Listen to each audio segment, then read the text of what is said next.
মেয়েদের আবদার রাখলে ওদের পছন্দ অনুযায়ী খাবার বানাতে হয়, তাই তো চলে আসলাম ওদের থেকে রেসিপিটা নিয়ে।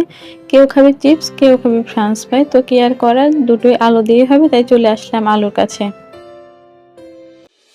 আর এই রেসিপিটা আহামরি কোনো কঠিন রেসিপি না, একদম 5 মিনিটের মধ্যে পুরো প্রসেসটাই হয়ে যাবে। চাইলে আপনারাও বানাতে পারেন ঝটপট এভাবে। বাচ্চাদের কান্না থামাতে কিন্তু এভাবে বানালে মন্দ হয় না, আর খেতেও কিন্তু অনেক বেশি ভালো লাগে। তো চাইলে আপনিও আপনার বাচ্চার জন্য এভাবে ঝটপট বানিয়ে দিতে পারেন, এতে ওরা বুঝতেও পারবে না আর খেতেও অনেক বেশি মজা হবে। তো আমি প্রথমে 4টা আলু ভালোভাবে ছিলে নিয়ে তারপরে ধুয়ে নিয়েছি এবং ভালোভাবে ধুয়ে নিয়েছি। নেওয়ার পর 2টা আলু আমি ফ্রেঞ্চ ফ্রাই শেপে লম্বা লম্বা করে কেটে নিচ্ছি, ঠিক এভাবে কেটে নিচ্ছি। আর 2টা যে আছে এই 2টা আমি একদম গোল গোল করে নেব, ঠিক চিপসের মতো করে।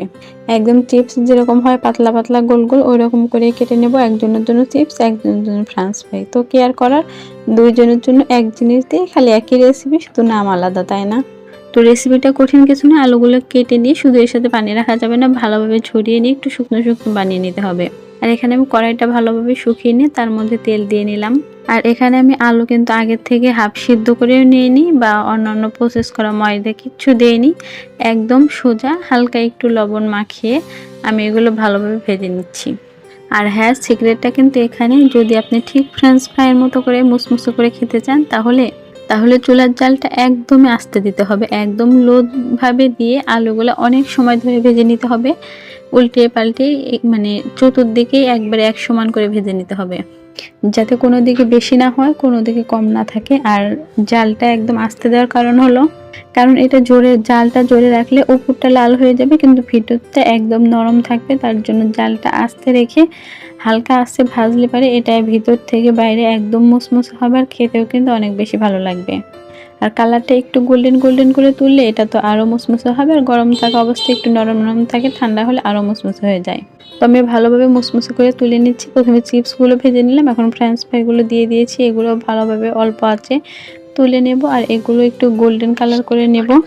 তারপরে এগুলো ভালোভাবে তুলে নিয়ে কি খেয়ে ফেলবেন? একদমই না, আর একটা সিক্রেট আছে, তো দাঁড়ান আগে এগুলো ভেজে নিচ্ছি। তো আপনারা কিভাবে ভেজে থাকেন আমাকেও জানাবেন। আমি তো যে কোনো রান্নায় আগে ঝটপটভাবে কিভাবে হবে সেটাই খুঁজি, যাতে অল্প সময়ে তাড়াতাড়ি হয়ে যায় আর স্বাদটাও একদম এক থাকে। এক কথায় স্বাদে ভালো কষ্ট কম, এরকম রেসিপি আমি সবসময় খুঁজি। যাই হোক, আপনাদের সাথে কথা বলতে বলতে এগুলো অনেকটাই হয়ে গেছে, এখন এগুলো নামিয়ে নেব। আর বাচ্চাদের সবসময় কিন্তু এরকম খাবারই একটু বেশি পছন্দ, চিপস জাতীয় খাবার। তো বড়দেরও কিন্তু অনেক বেশি ভালো লাগে, কিন্তু বড়রা তো আর বলতে পারে না।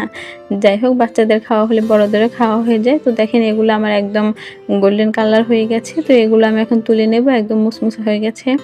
তো এরকম গোল্ডেন কালার করে তুলে নিলে অনেকটা বেশি ভালো লাগে। তো একটু ভালোভাবে আস্তে জাল দিয়ে তুলে নিলে এটা খেতে বেশি ভালো লাগে, ঠান্ডা হলে আর একটুখানি মুসমুসে হবে। তো আমি সবগুলো ভালোভাবে উঠিয়ে নিচ্ছি বাটির মধ্যে। তো কি আমার আরেকটা সিক্রেট জানার জন্য বসে আছেন? অবশ্যই আপনাদের দেখিয়ে দিচ্ছি। শুধু কি এগুলো ভাজলে হবে মুসমুসে করে? একদমই না, সাথে একটু সস নিয়ে খেলে এগুলো খেতে কিন্তু আরও বেশি ভালো লাগে। তো এটা বাজারের সস, যেহেতু হাতের সস শেষ হয়ে গেছে তো বাজারের সস দিয়ে খেলাম। তো আমার এই আলু ভাজিগুলো কেমন লাগলো অবশ্যই জানাবেন। আর আজকের মতো এখানেই শেষ করছি। বাই বাই, আল্লাহ হাফেজ।